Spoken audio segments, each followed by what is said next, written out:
श्रीमंत श्री जगद्गुरु तुकाराम महाराज।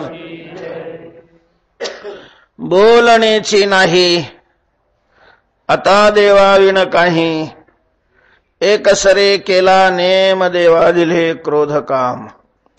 पाहेन ते पाय जोवरी हे दृष्टी धाय, तुका म्हणे मने हेच संकल्प वाहने। एकसरे केला नेम देवा दिले क्रोध काम। श्रीमंत श्री जगद्गुरु तुकोबाराय या अभंगातून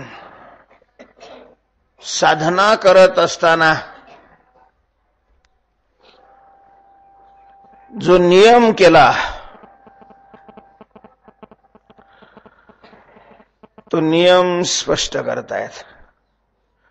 साधन कालामध्ये तुकोबारांच्या मुखातून बाहेर पडलेला हा अभंग आहे।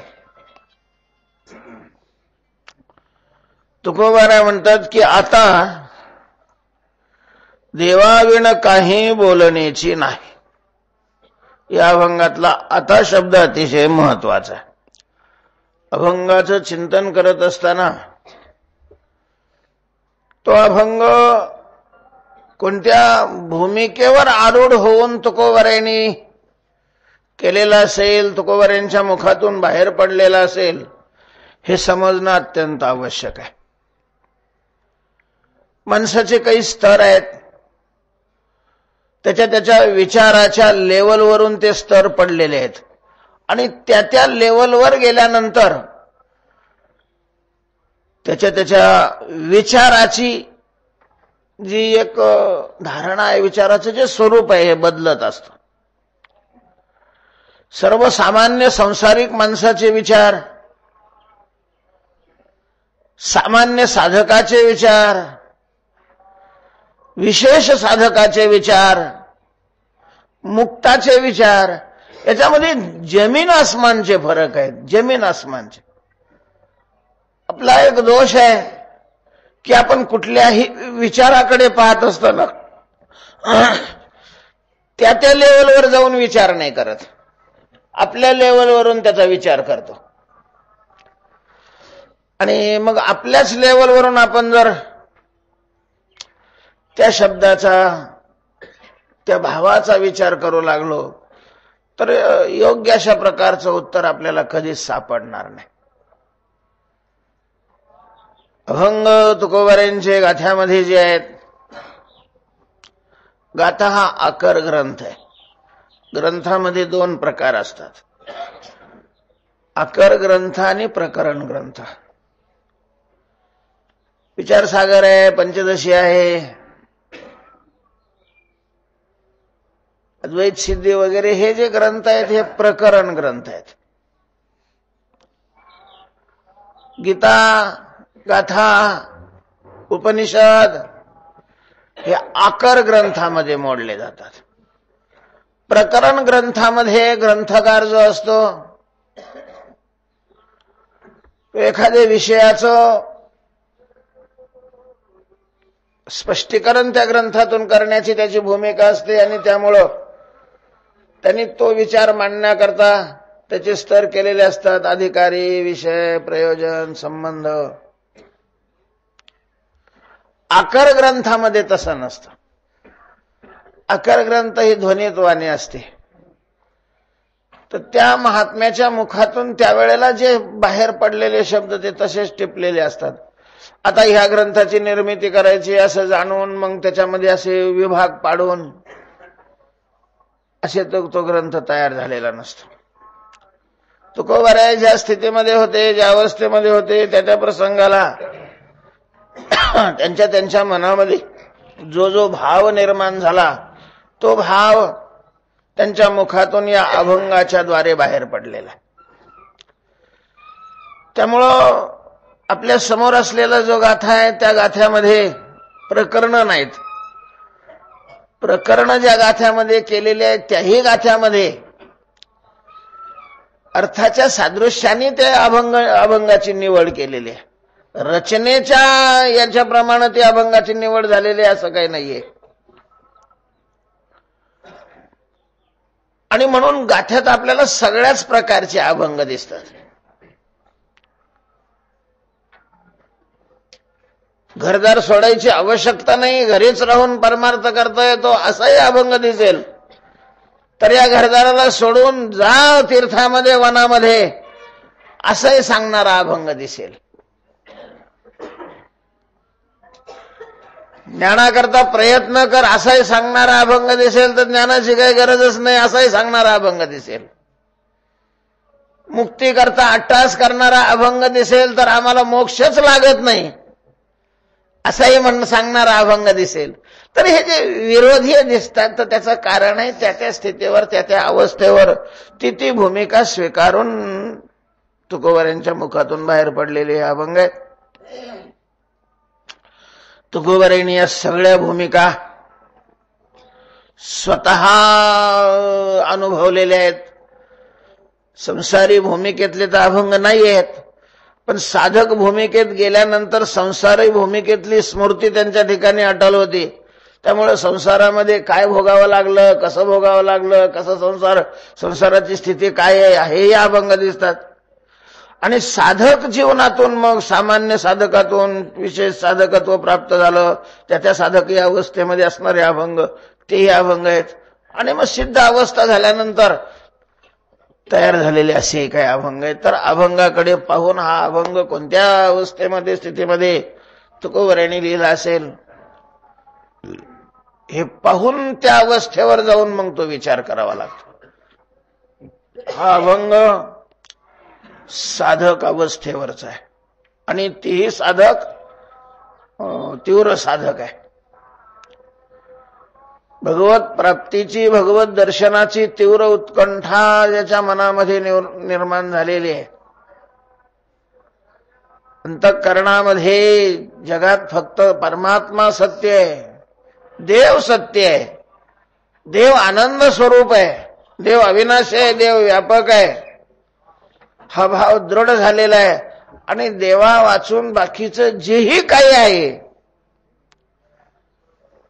हे सगळंच्या सगळं फोलकट आहे, असार आहे, मिथ्या आहे, विनाशी आहे, जड आहे, परिच्छिन्न आहे आणि दुःख स्वरूप आहे.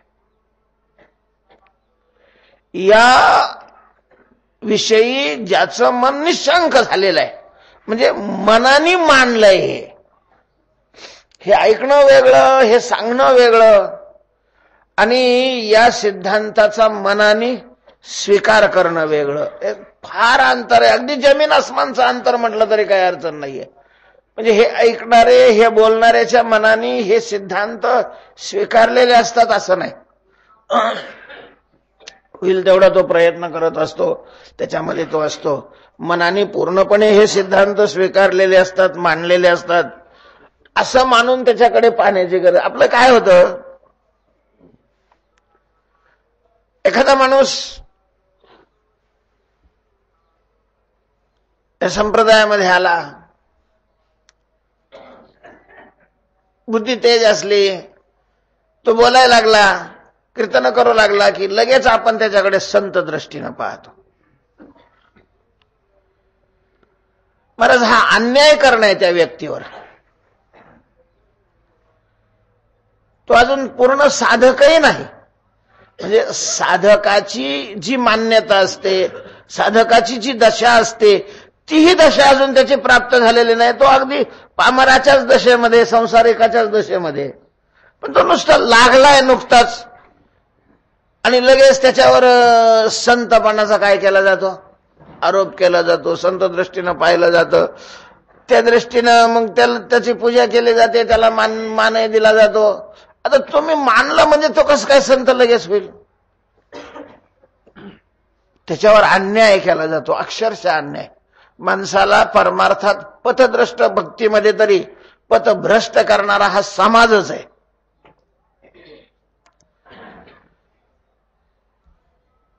समाजानेच वारकरी बिघडवले, वारकरी संप्रदायातले लोक. त्यांनी त्याच्या श्रद्धेला कितीपत अशा प्रकारचे हे करावे, याला काही नाही. एखाद्या वेळ भरली बसली श्रद्धा का एवढ्या भळभळतात माणसं, की लगे त्याला देवापेक्षा मोठं मानतात. वर धोत्र काढून त्याला द्यायची तयारी राहते स्वतःच्या अंगावरची. आता तो बिचारा नुकताच काय झालेला असतो ह्या विचाराकडे वळलेला असतो. विचाराकडे वळणं, विचार सांगणं, विचार ऐकणं, विचाराची चर्चा करणं आणि मनाने विचार मान्य करणं याच्यामध्ये फार मोठा फरक आहे महाराज. फार मोठा फरक आहे, फार मोठा फरक आहे. विचाराने काय तेवढं काय केलेलं नसतं, मान्य केलेलं नसतं, लगेच त्याला सगळ्या वैषयिक सुखाची अनुकूलता प्राप्त होते. मुळात ते विषयातलंच राहतं मन. चोऱ्या करायला लागतं मग ते. त्या मनाला ज्या वेळेला असे विषय लोक, सुरुवात तर लोकच करतात ना. पैसे द्यायला तरी लोकांनीच सुरुवात केली ना. घेणाऱ्याने काय, म्हणून देणारच अगोदर नरकात जाणार, घेणारे नंतर जातील. हे तितकंच खरं आहे. कारण प्रमाण पाहतो मी तुकोबाऱ्यांची काय आहेत. देती नंतर घेती. पहिले देती नंतर घेतीये. देणाऱ्याची काय चूक आहे? देणाऱ्याची हीच चूक आहे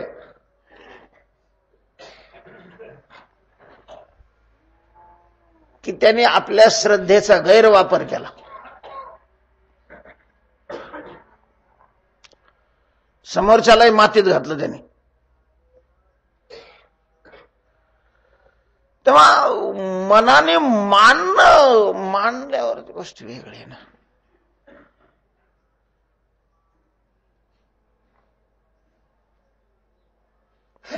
ज्या वेळेला पुण्य करून साधना करून हळूहळू सुसंस्कार दृढ होतात, कुसंस्कार कमी कमी व्हायला लागतात आणि ते परिपक्व अवस्थेला झाल्यानंतर मन मानायला लागतं. मला कुठं विटले हे चित्त प्रपंचापासून ही स्थिती आणि कुठं आपली स्थिती आहे बरं?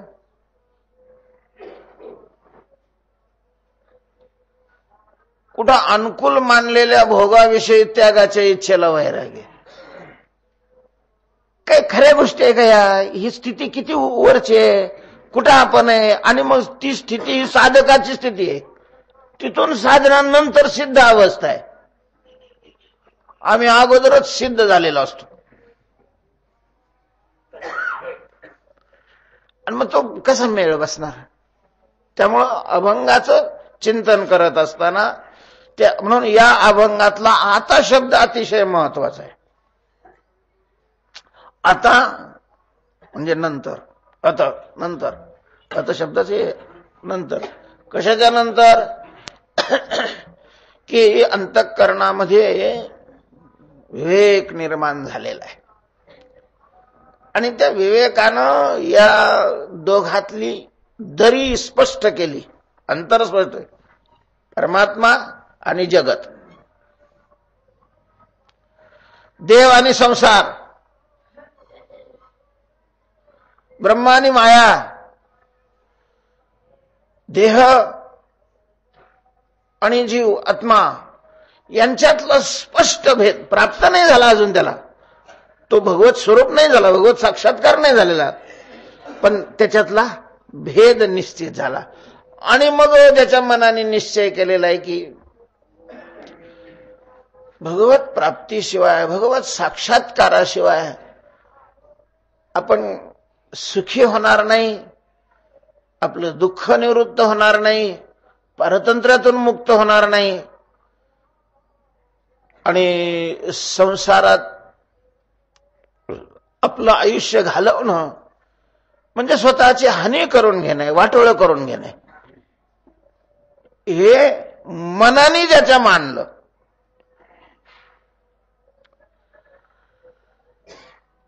असं मनाने मानल्यानंतरचा हा अभंग आहे. आता कधी? आता तर ही स्थिती प्राप्त झाल्यानंतर. आता मग निर्णय केला. काय निर्णय केला? की देवाविन काही बोलण्याची नाही.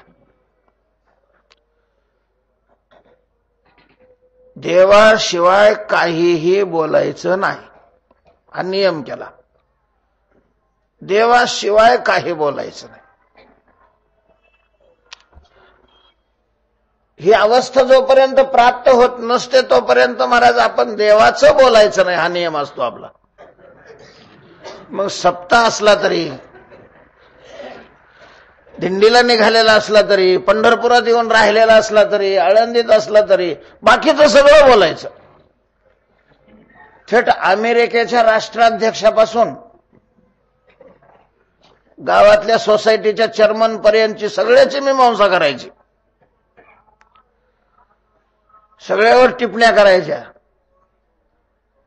सगळं बाकीचं बोलायचं, फक्त कोणाचं बोलायचं नाही, देवाचं बोलायचं नाही. ही वास्तवता स्थिती असते आपली. सप्ताहामध्ये तरी भगवत विषयक चर्चेत किती वेळ जातो आणि दुसऱ्या चर्चेत किती वेळ जातो तुम्ही करा. एखाद्या वेळेला असं कागदावर लिहा, सप्ताह सुरू झाल्यापासून अमक्या अमक्या दिवशी 7 वाजता सुरू झाला कार्यक्रम, त्याच्यानंतर आपला वेळ देवाच्या बोलण्यात किती जातो, देवाविषयी बोलण्यात किती जातो आणि बाकीचं बोलण्यात किती जातो. नाविलाज म्हणून ती पारायणं वगैरे करावी लागतात, कारण त्याच्याशिवाय सप्ताह सिद्ध नाही होणार ना. पारायणात तरी आपण देवाचंच बोलत असतो का हा भाग पुन्हा त्याच्या पुढचा. आतल्यात आपलं जे हे मन बोलत असतं ते कशाविषयी बोलत असतं, कोणाविषयी बोलत असतं, देवाविषयी. कारण त्याला या बोलण्यामध्ये एवढा रस येतो, पण देवाविषयीच्या चर्चेत रस नाही येत. म्हणून तुम्ही पहा, कीर्तनाला जाणारी माणसं, फट्टे ओढलेली कीर्तनाच्या नावाखाली घरचे धंदे सोडणारी माणसं सुद्धा कीर्तनात रंगतात कशामध्ये, देवाच्या बोलण्यात. देवाचं जर चाललं तर तिथं कीर्तन करायचं समोर मुस्काडा देव वाटते. वक्त्याच्या समोर जर कोणी घड्याळानं पाहिलं, पुन्हा समोर बसणारी लक्ष घ्या, तुम्हाला जर नसेल घड्याळाशिवाय पाहिलं तर तुमचं थोडं काळं करीत जा मागं दुसरीकडे कुठंतरी. कुठल्याही वक्त्या समोर बसत जाऊ नका. आणि वक्त्या समोर बसत असलं तर त्याचं नुसतं हसायचं, त्याच्याकडे प्रफुल्ल नजरेनं पाहायचं, म्हणजे त्याला बळ वाढतं. कारण वक्ता तो वक्ताची नव्हे श्रोतेवीन. श्रोत्याचं थोबाड जर गौरी फोडण्यासारखं त्याला दिसलं का त्याचा अर्ध हे कमी होऊन जातं.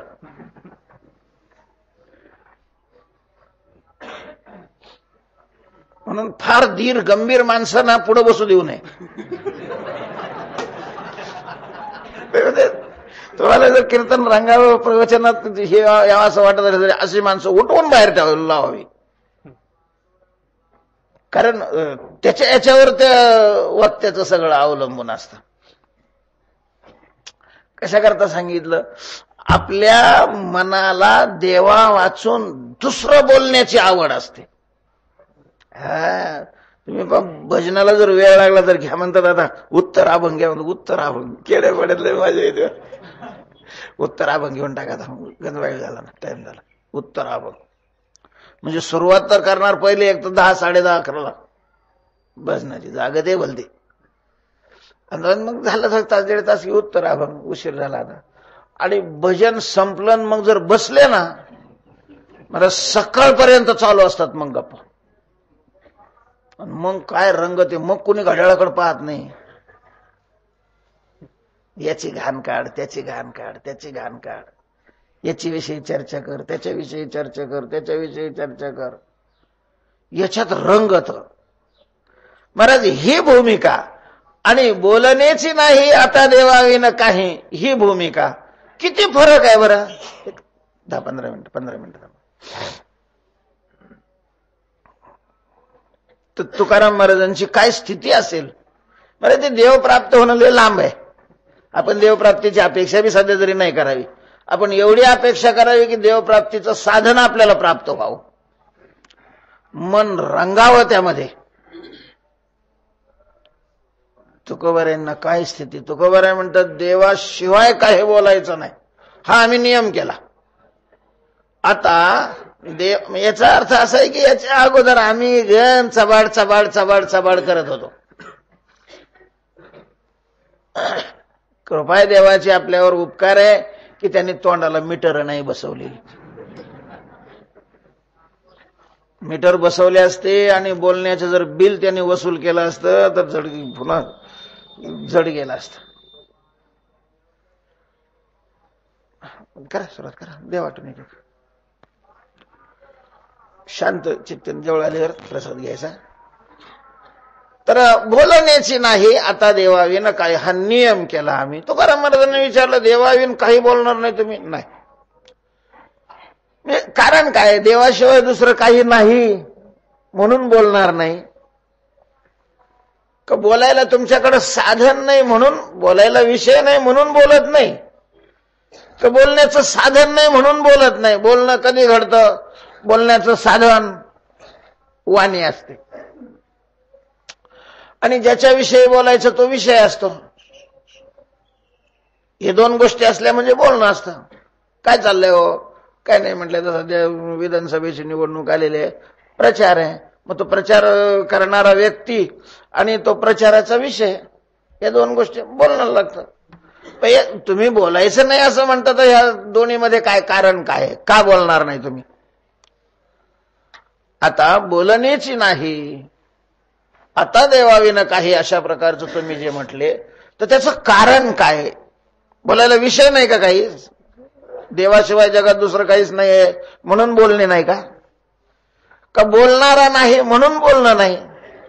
तुकोबाराय म्हणतात की बोलणाराही आहे आणि बोलण्याकरता जगात सगळं जगत पडलेलं आहे तेही आहे, पण आम्ही नियम केलाय की देवाशिवाय बोलायचं नाही. अहो पण का? जर बोलायला विषय आहे, बोलायला तुम्हाला तोंड आहे, तर देवाशिवाय बोलायचं का नाही? का तुम्ही असा नियम केला? हा नियम करणं चांगलं आहे का? देवाशिवाय काही बोलायचंच नाही. कसं काय तुम्ही संसार करणार मग? तुकाराम महाराज म्हणतात खरंय, संसारच करायचा नाही. देवाशिवाय का बोलायचं नाही? तुकोबाराय म्हणतात देवाशिवाय न बोलण्याची दोन कारण आहेत. एकतर देवाशिवाय बोलल्यामुळं देवाचं बोलायला वेळ मिळत नाही आणि देवाशिवाय जर बोललं गेलं तर त्याचा परिणाम चांगला होत नाही. देवाशिवाय जे बोलतात त्यांना काय मिळतं? आयुष्याचा विनाश, हे त्यांना फल मिळतं. स्तवनिया नरा केला आयुष्याचा मातेरा, आयुष्याचं वाटोळं होतं त्याचं. देवाशिवाय जे बोलतात त्याच्या बोलण्याचं फल आहे आयुष्याचं वाटोळं. तुकोबाराय म्हणतात मला या आयुष्याचं वाटोळं करायचं नाही, हे आयुष्य अमूल्य आहे, अमूल्य. म्हणजे आयुष्याचं वाटोळं कसं काय होत आहे असं तुम्हाला वाटतं? कसं काय आयुष्याचं वाटोळं होईल? आणि मग देवाबद्दल बोलल्यावर नाही आयुष्याचं वाटोळं होत का? आयुष्याचं वाटोळं होणं म्हणजे नेमकं काय? आयुष्याचं वाटोळं होणं या शब्दाचा अर्थ, स्वरूप काय? आयुष्याचं वाटोळं होणं म्हणजे आयुष्य जाणं म्हणजे आयुष्याचं वाटोळं होणं. आयुष्य जाणं म्हणजे आयुष्याचं वाटोळं होणं असा अर्थ केला तर देवाचं बोलत असताना हे आयुष्य जातं आणि देवा वाचून बोलत असताना हे काय होतं? आयुष्य जात असतं. त्याच्यात काय फरक आहे? आयुष्य जाणं म्हणजे वाटोळं होणं नाही, मग निरर्थक आयुष्य जाणं म्हणजे वाटोळं होणं.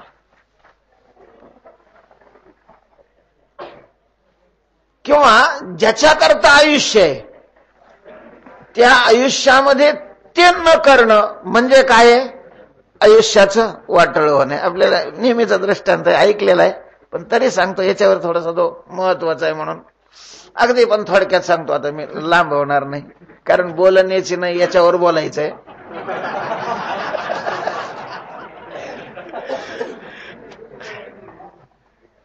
एकाने आपल्या जावयाला दिवाळीत तर नाही आला पण दिवाळी झाल्यावर बोलावलं. अतिशय कामात असल्यामुळं बऱ्याच वेळेला बोलू नाही नाही नाही नाही अशा प्रकारची उत्तरं येत होती आणि एके दिवशी फोन थडकला की बा मी येतोय अमक्या अमक्या दिवशी येतो. खूप आनंद झाला, खूपच आनंद झाला. श्रीमंत ग्रस्त होता.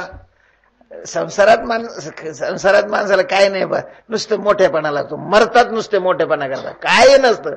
लोकांनी म्हणलं पाहिजे वा मग त्याचं काही वा म्हणलं पाहिजे. त्याची गाडी वा, त्याची शेती वा, त्यांनी पुरीचं लग्न केलं वा, त्याचा जावाई वा, त्यांनी जेवण केली वा. फक्त दुसऱ्यांनी वा म्हणलं पाहिजे. दुसरे वा म्हणतात का त्याच्यातल्या वा काढतात तो भाग वेगळा. पण अपेक्षा एवढीच राहते, काय नुसते मरतात महाराज, नुसतं आयुष्य वाटोळ करतात, एवढ्या करतात. काय त्याच्यात फळ नाही, काय नाही काय. मग मोठेपणा, जावई येणार, खूप दिवसांनी येणार, मग लगे आमदाराला निमंत्रण, ते पंचायत समितीत निवडून आलेल्या, जिल्हा परिषद मध्ये निवडून आलेलं, सगळ्या तालुक्यातल्या विशेष लोकांना आणि गावाला, तर पूर्ण गावाला आमंत्रण दिलं. आणि जेव कोणाला घालायचं होतं, फक्त जावं. पुरीला विचारून घेतलं काय आवडतं, त्याला आवडणारा पदार्थ, मोठा मंडप, काय जाहिराती, काय मोठ्याचं सगळं मोठंच राहत. किती 8 दिवसापासून अगोदर तयारी सगळी. महाराज ज्या दिवशी येणार लोक सगळे त्याच्या अगोदर, कारण त्यांना वेळ नाही, आले की लगेच जेवणार आणि लगेच जाणार. म्हणून सगळ्यांना आवर्जून सांगितलेलं, तुम्ही 10 वाजता 11 वाजता सगळे हजर झालेले. 10:30 वाजता ती गाडी येणार, गाडीची वाट पाहत सगळे बसले, स्टँडवर गेलेले. झालं ते सासू गच्चीवर जाऊन बसलेली, स्वयंपाक बाकीचा तयार झालेला होता. लोक आपले मंडपामध्ये तेच पेपर पण पुन्हा पुन्हा चाळीत होते. पहिलं त्यात एकदा वाचलेलंच होतं, पण मग आता टाइम कशात घालवणार. या सासऱ्याबरोबर अजून काही प्रतिष्ठित लोक, पाहुणे वगैरे, त्यांना आणायला तिथं ते गाडी आली, गाडी उभी राहिली, उतरायचे, उतरले. ते काही उतरलंच नाही, म्हणजे आलेलंच नव्हतं, उतरलं तरी कसं काय. आणि पुन्हा गाडी सुरू झाली, ह्याने एकमेकाकडे पाहिलं, तेव्हा थांबा म्हणले. ह्याच्या कंडक्टरच्या लक्षात आलं, त्यांनी पुन्हा सिंगल बेल मारली. यांना वाटलं ते पुढे बसलेले असतील, आणि मग त्याने ते खिडकीतून हात काढला, अमके पाटील आहेत का, हो हो हो, लगेच पळत, ही चिठ्ठी आलेली आहे तुमची. महाराज चिठ्ठी त्याने वाचली. अरे अरे मामाशी, मी येणार होतो, नक्की येणार होतो, रिझर्वेशनही केलं होतं, पण वेळेवर कंपनीचं काम निघालं, मी नाही येऊ शकत. कसा चेहरा झाला असेल त्याचा, तुम्हाला काय. केवढा खर्च केला होता त्यांनी, लाखो रुपयाचा खर्च केलेला. आला ते बाईला समजलं, तिथं कोपऱ्यातून उठलीच नाही. बाकीच्याला कळायला येणारच नाहीत, लोक आलेले होते, स्वयंपाक सगळा तयार होता. ते म्हणे द्या वाढून, मग द्या वाढून म्हणला. तो संकल्प सोडायला बाहेर नाही आला. फक्त एकच मंत्र चालू होता, एवढं केलं वाटोळं झालं, एवढं केलं फुकट गेलं, एवढं केलं फुकट गेलं. एक जण विनोदी होता, ते म्हणे फुकट कसं काय गेलं, एवढ्या लोकांनी खाल्लं, कोल्या कुत्र्याची धन. सगळं लागलं, ते कारणे लागलं, सगळं खाल्लं गेलं, काही स्वयंपाक शिल्लक नाही राहिला, काही नाही राहिला. पण तरीही ते काय झालं, फुकट गेला, हा त्याचा अर्थ होतो. कारण ज्याच्या करता तुकोबाराय म्हणतात, मी हा नियम केला, तो एवढा करता नियम केलेला आहे की भगवंताने हा देह, ही वाणी दिलेली आहे, ती दुसऱ्याचं वर्णन करण्याकरता दिलीच नाही. कमलमुख राम भजन को दिया. तुकोबाराय सांगतात, दिले इंद्रिय, हातपाय, कान, डोळे, मुख बोलाया वचन. मुख बोलाया वचन भगवंतानी जे दिलं, ते बोलावया वचन दिलं. काय बोलाया वचन दिलं? दुसऱ्याच्या थोबाडाला लोणी फसायला नाही वचन दिलेलं, तोंड दिलेलं देवानी. महाराज देवाने वचन दिलेलं आहे, जेने तू जोडसी नारायण, तू नारायण जेने जोडसी. विषय जेने जोडसी ते नाही, सत्ता जेने जोडसी त्याच्याकरता नाही दिलेलं. भगवंताची प्राप्ती ज्या बोलण्याने होते, ते बोलण्याकरता वचन दिलेलं आहे. म्हणून ते न बोलता इतर बोलणं हे व्यर्थ आयुष्य घालवणं, व्यर्थ आयुष्य घालवणं. तुकोबाराय म्हणतात, मी हा जो नियम केला त्याचं एक कारण आहे, आयुष्य व्यर्थ जात. आणि दुसरं कारण आहे की भगवंताची प्राप्ती करून घेण्याचं साधन बोलणं आहे, त्या बोलण्याला वेळ राहत नाही. महाराज आम्हाला परमार्थालाच वेळ नाही, बाकीचं सगळं करायला वेळ आहे, फक्त देवाविषयी बोलायला वेळ नाही. नाही हो वेळ. म्हणजे संसारी माणसाला वेळ नाही असं नाही, परमार्थाकरता सोडलेले त्यांना बी वेळ नाही देवाचं बोलायला.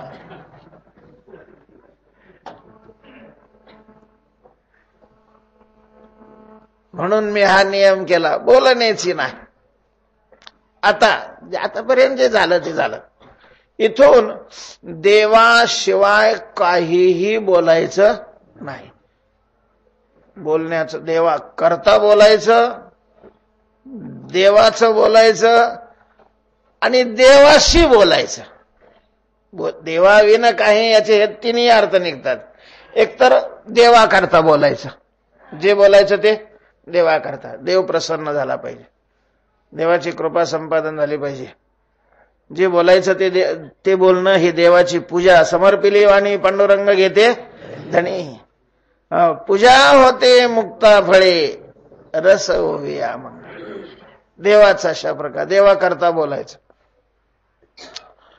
बोलायचं ते देवाविषयी बोलायचं. मग कोणाशीही जरी बोलला तरी देवाविषयी बोलणार. तुकाराम महाराज पाहतो मी गाथ्यात अनेकाशी बोलताना दिसतात. कधी देवाशीही बोलतात, कधी लोकाशीही बोलतात, कधी स्वतःशीही बोलतात. तिघाबरोबर बोलताना दिसतात. कधी मनाबरोबर बोलतात, कधी जनाबरोबर बोलतात, कधी नारायणाबरोबर बोलतात. तिघाबरोबरही बोलत असताना पण बोलण्याचा विषय मात्र काय? देवच. मनाबरोबर बोलत असले तरी मना एक करी म्हणे मी जाईन पंढरी, उभा विठेवरी तो पाहेन सावळा, करीन सांगसे ते काम, मना जपे राम राम. मनाशी बोलायला लागले देवाविषयी बोलणार, लोकाशी बोलायला लागले तरीही देवाविषयी बोलणार. नाही का? आपलं कसं असतं, या बस बरं आहे का, पोरं वगैरे कसे आहेत, बरं चाललंय ना, पोरांचं काय चाललंय, शेती काय म्हणते, गावाचं कसं आहे, पाऊस पाणी कसं काय आहे. तुकाराम मध्ये काय चिंतन करता, देवाचं चिंतन करत जा. किती करता दररोज जप, काय भगवंताचं कधी दर्शन वगैरे. महाराज बोलणार तर देवाविषयी, कोणीही समोर असो, कोणीही असो. असं काही नाही की गोरगरीबाला तसं सांगत होते. शिवाजी राजासारखाही समोर आला तरी राजाशी हेच, आम्ही त्याने चुकी म्हणा, विठ्ठल विठ्ठल मुखी हेर तुमचे ते मृत्युके समान कंठी निर्वा तुळशी. शिवाजी राजाला सांगितलं, शिवाजीला सोसायटीतून निवडून आलेलं नाही, राजे होते त्यावेळेस शिवाजी महाराज राजे, आणि त्यांनाही हेच सांगितलं, कंठी निर्वा तुळशी, व्रत करा एकादशी, म्हणवा हरीचे दास. तू का म्हणे मध्ये आज कोणाशीही बोलायचं असलं तरी देवाविषयी बोलणार. मग त्याला नाही आवडणार, त्याच्या आवडीचा संबंधच नाहीये. त्याला काय आवडतं काय आवडत नाही हा प्रश्न नाही, त्याला काय आवडावं काय आवडू नये हा प्रश्न आहे. म्हणजे एक तर देवा करता बोलणार, आणि बोलणार ते कोणाविषयी बोलणार? देवाविषयी. लोकांशी बोलायचं असलं तरी देवाविषयी, आणि देवाजवळ बोलायचं असलं तर तेही देवाविषयी. मग त्याचं उठपट्ट काढतील, त्याचं ऊन काढतील, त्याचं वर्णन करतील, त्याचा महिमा गातील, काही पण ते त्याच्याविषयीच. बोलण्याची नाही, देवाविना काही बोलण्याची नाही. याचे हे तीन अर्थ निघतात. एकतर जे बोलायचं ते देवा करता बोलायचं, ज्याच्याशी बोलायचं ते देवाविषयी बोलायचं, देवा वाचून दुसऱ्याविषयी बोलायचं नाही. आणि तिसरी गोष्ट आहे देवाशीच बोलायचं. बोलत असताना समोर कोणाला करायचं? देवाला अशा प्रकारचं करून बोलायचं. तेव्हा बोलण्याची नाही आता देवाविना काही. म्हणजे देवाविषयी बोलायचं असं नाही, व्यतिरेकाने सांगणं आहे. व्यतिरेकाने सांगणं अतिशय आणखीन जवळ जात असतं. देवाविषयी बोलायचं असं नाही म्हणत, देवा वाचून दुसरं बोलायचं नाही. घाशी तरी गाई, घाशी तरी एक, विठ्ठलाची गाई, नाहीतरी ठाई उगा असे. नाहीतर अशा प्रकारचं गप्पा. जिभेला अशी तंबी दिलेली होती तुकाराम महाराजांनी, टवळे देवा वाचून जर तू बोललीस कापून टाकेन तुला, कापून. असे थर कापत होते महाराज इंद्रिय तुकोबर यांच्या तुकोबरायचं. अधीन करून ठेवले होते. इंद्रियाचे धनी आम्ही झालो बस. तुकाराम महाराजांनी खून केली का ते त्यांना पुढं हे करायचं चालायचं. तुकाराम महाराजांचं बस तिथंच बसला पाहिजे इंद्रिय. काय जबर होती महाराज साधन कालामध्ये तुकोबारांचे.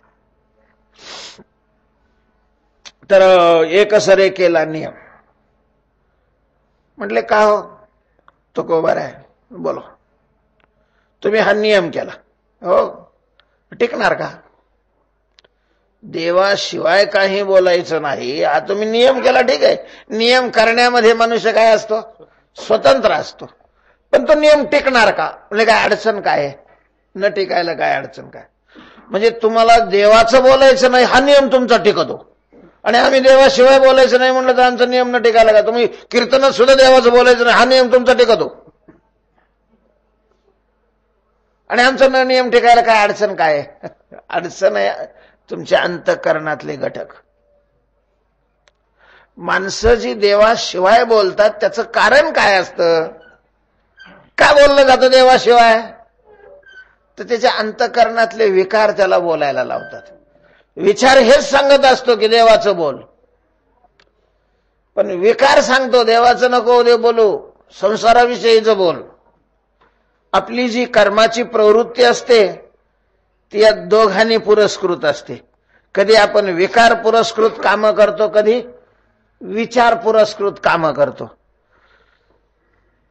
कधी विकार विचारावर विजय मिळवतात, कधी विचार विकारावर. हे आपल्या आत सतत द्वंद्व चालू असतं, विकाराचं आणि विचाराचं. माणसाचे तीन प्रकार आपल्याला करता येतील. तीन प्रकारची माणसं आहे. एक प्रकार माणसाचा असा आहे की त्याच्या अंतःकरणामध्ये पूर्ण सत्ता विकाराची असते. विचाराला तो डोकंच वर नाही काढू देत. डोकं वर काढायला लागला का दाबलाच खाली. कामक्रोधाचं वर्णन करत असताना 3ऱ्या अध्यायात ज्ञानोबारायांनी म्हटलेलं आहे, ही बोधाची रोपे लुंचिली, विवेकाची सुखाची लिपी पुसली, वैराग्याची साल काढली. या विकाराने विचाराचे सोबती असणारे प्रत्यक्ष विचार बोधाची रोपे लुंचिली, पानच खोडून टाकली. लहान वृक्ष असेल आणि त्याची जर पानं खोडली ना मग ते वाढत नाही ते वृक्ष. बोधाची रोपे लुंचिली. तर हे या विकार म्हणजे पूर्ण साम्राज्य विकाराचं असतं महाराज. दुसरी सत्ताच येत नाही. विरोधी पक्ष नगण्य राहतो त्याच्या ह्याच्यामध्ये. हॅट्रिक किती वर्षापासून त्याचीच सत्ता आहे. पश्चिम बंगालचं उदाहरण दिलं असतं पण ते आता बदलली. काहीच्या अंतःकरणामध्ये विचाराचीच सत्ता असते, ते विकाराला वर डोकंच काढू देत नाहीत. महात्म्यांच्या अंतःकरणामध्ये सत्ता कोणाची असते? विचाराची सत्ता असते. तिथं काही संबंधच नाही विकाराचा. काम क्रोधा नाही चाली, बुद्धी झाली समाधान. त्यांच्या जीवनामध्ये सगळी क्रिया ही विचार प्रयुक्त असते. आणि मग मधल्याचं असं असतं, कधी विचार प्रयुक्त तर कधी विकार प्रयुक्त. मग त्याच्यात सारखं द्वंद्व चालू असतं. रात्रंदिवस आम्हा युद्धाचा प्रसंग हा त्याच भूमिकेतून अशा प्रकारचं बाहेर पडलेले शब्द आहेत. मग कधी विचार प्रौढ झाला तर तो विकाराला दाबतो आणि आपली सत्ता गाजवतो. तर संधी मिळाली की विकार प्रौढ होतात आणि विचाराला दाबतात. आपली अशा प्रकारची हे आपल्या आराखड्याप्रमाणे कार्य केलं जातं. तेव्हा तुकोबारायांना म्हटलं तुम्ही नियम केला, ठीक आहे. नियम करताना तुम्ही विचार प्रयुक्त अशा प्रकारचा नियम केला की देवाशिवाय बोललं फायदा तर काहीच नाहीये. फायदा काहीच नसतो. तुकाराम महाराजांच्या गाथ्यात आपल्याला एक दिसतं. आपण तो मानतो नाही मानतो, प्रत्यक्षात कसं आहे मला आपल्याला माहिती नाही, पण तुकाराम महाराजांचं एक आहे, शास्त्राचं हे आहे, आज जे तुम्हाला मिळतं ते प्रारब्धाचं मिळतंय. आज जे मिळतं ते तुम्हाला कशाचं मिळतंय? प्रारब्धाचं मिळतंय. तुमच्या प्रारब्धात नसेल तर तुम्ही कितीही कोणाच्या तोंडाला लोणी चोपडा, तुम्हाला मिळणारच नाही. आणि जर तुमच्या प्रारब्धात असेल तर कोणाचं नावही घेऊ नका, शिव्या द्या, ते तुम्हाला मिळल्याशिवाय राहणारच नाही. महाराज, आपण फट्टे वडीत असलो, गाथे वाचित असलो, ज्ञानेश्वऱ्या वाचित असलो, आपली शास्त्रावर तेवढी श्रद्धा आणि विश्वासच नाहीये मुळात. ज्ञानेश्वरी वाचणं वेगळं, ज्ञानेश्वरीवर विश्वास ठेवणं वेगळं. गाथा वाचणं वेगळं आणि गाथ्यावर तुकोबारांच्यावर विश्वास असणं वेगळं. सामान्य विश्वास असतो, सामान्य विश्वासाने वाचण्याची क्रिया घडते. विशेष अशा प्रकारचा विश्वास नसतोच असं म्हणावं लागतं. जर आपण त्यांनी सांगितलेलं सगळं मानत नाही, याचाच अर्थ काय नाही? पूर्ण विश्वास नाही. प्रारब्धेची जोडे धन, खराच विश्वास आहे का बरं या चरणावर आपला? प्रारब्धेची जोडे धन. ह्या चरणावर विश्वास नाही म्हणजे चरणावर विश्वास नाही या शब्दाचा अर्थ तुकाराम महाराजांवर विश्वास नाही. कारण हे वचन कोणाचं आहे? तुकोबारायांचं आहे. कमीच पडतो इथं, आपण कमी पडतो. तुकाराम महाराजांचा त्या बाबतीत महाराज परिपूर्ण विश्वास तुकोबारायांनी शास्त्रावर टाकलेला होता. शास्त्र सांगतं ना की प्रारब्ध शरीराची व्यवस्था करणार आहे, मग प्रारब्ध. आणि मग आपण ज्या वेळेला चोऱ्या चाऱ्या करतो, संसाराकरता भगवत साधना बाजूला ठेवतो, तर त्याचा उद्देश हाच असतो की मग असंच आपण केलं तर संसारात आपलं चालल कसं. म्हणजे आपल्या मनामध्ये ही खुमखुमी असतेच की मी चालवतो. म्हणताना म्हणायचं देव चालवतो, देव फेव चालवत नाही, मी चालवतो. मग हे करू नये का? केलंच पाहिजे कर्तव्य म्हणून. कर्तव्य करत असताना मी चालवतो हा भाव नसतो, मी कर्तव्य करतोय. जे आपल्यावर कर्तव्य ते आपण कर्तव्य म्हणून करणं वेगळं आणि त्याचा मालक होणं वेगळं.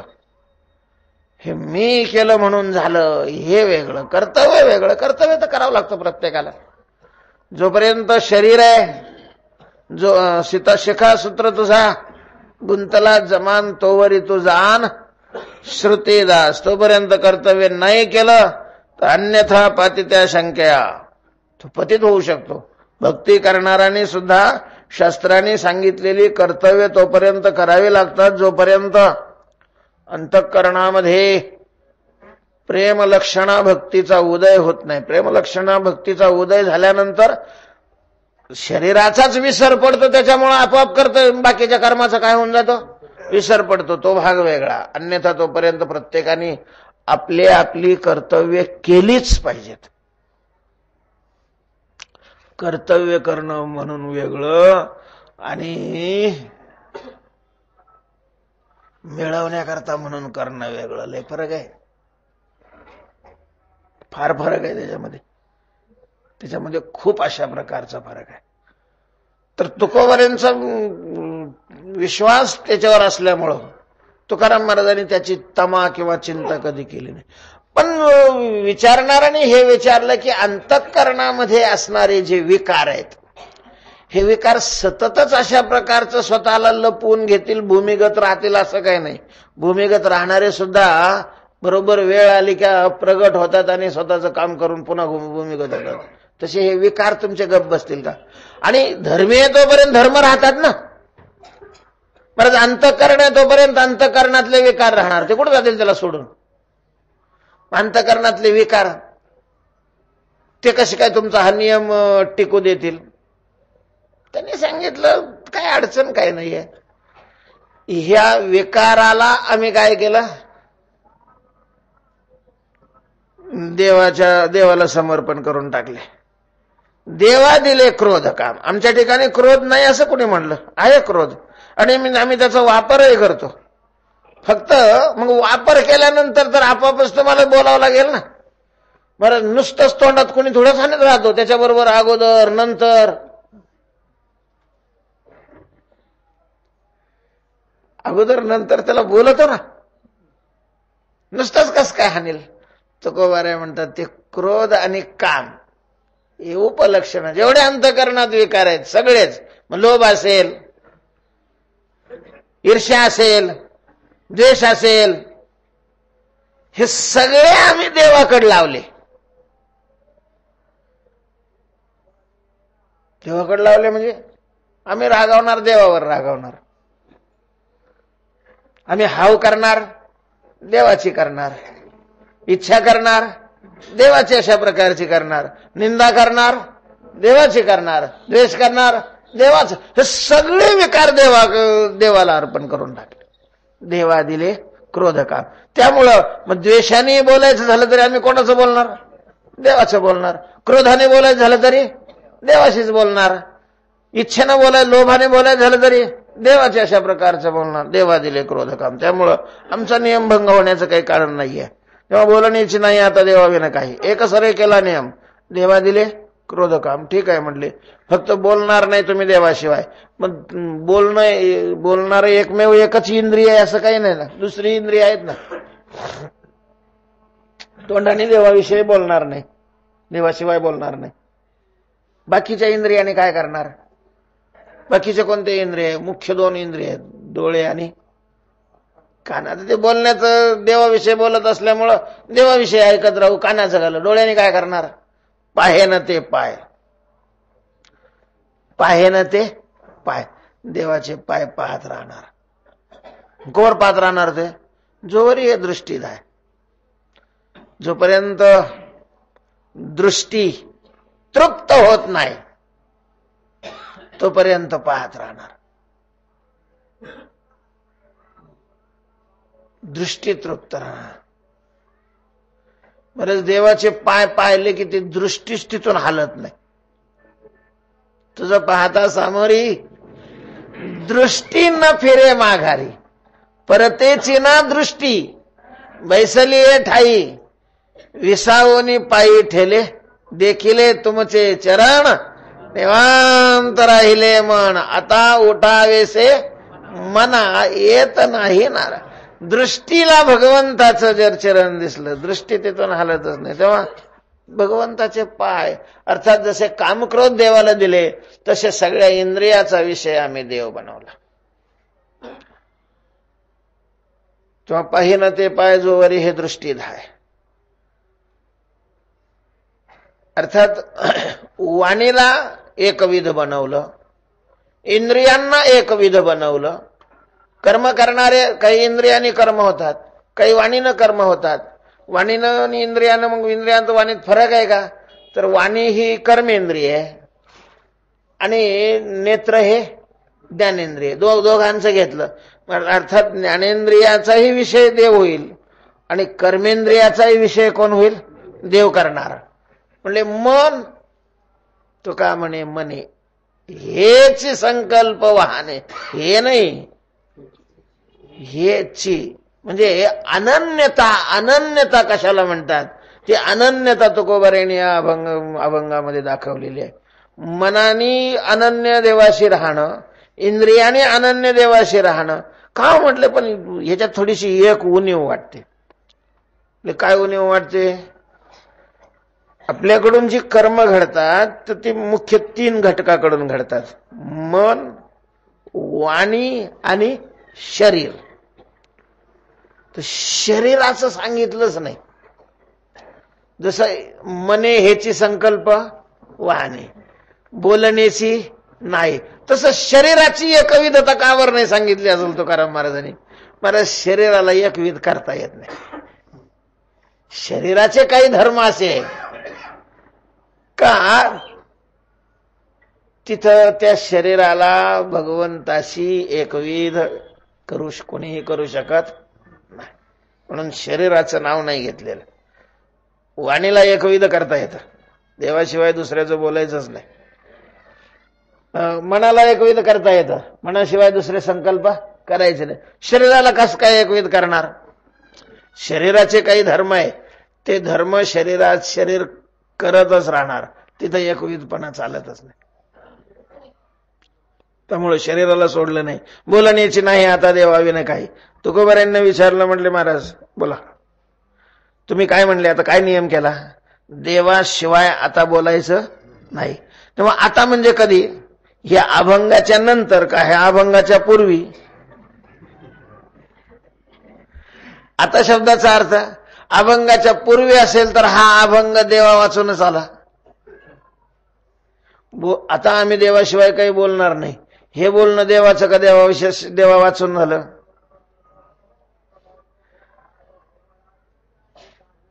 हे तर तुम्ही देवाला सांगितलं का?